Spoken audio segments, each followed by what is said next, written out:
Zapchast bazadagi zapchastlardan bitta mana shunaqa sel ekskator yig'vosi bo'ladimi yo'qmi? Bugun sizlar bilan shuni ko'rib chiqamiz. Mana bu ichidagi kovush deyiladi. Kovushlarni ham har xil razmerda bor. Mana bu joyda shlankalar turadi. Shlankani biz xohlagan turdagini bemalol sizlarga yasab bera olamiz. Mana bu kirib chiqayotgan narsa silindr bo'ladi. Silindrlarni ham har xildan bor. Mana bu tagida qator turganlar katoplar bo'ladi. Katoplar ham mana har xilidan bor. Kapotini ochadigan bo'lsa, motor joylashgan bo'ladi. Motorlarni ham xilma-xil bor o'rtoqlar. Bemalol murojaat qilaverasizlar. Orqa tarafida nasos turadi. Nasoslarni ham har xili bor.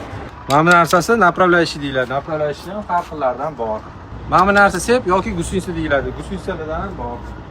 Bu texnika ishlash uchun moy kerak bo'ladi. Gidravlika, motor moy, ta'sirsiz moylarni har xildan ham bor. Bu texnikani zavod qilish uchun akkumulyator kerak bo'ladi. Akkumulyatorlarni ham har xildan bor. Hozir krutki narsalarni sanab chiqdik. Undan tashqari 1000 dan yoki 2000 dan ortiq har xil narsalarimiz ham bor. Bemalol zapchast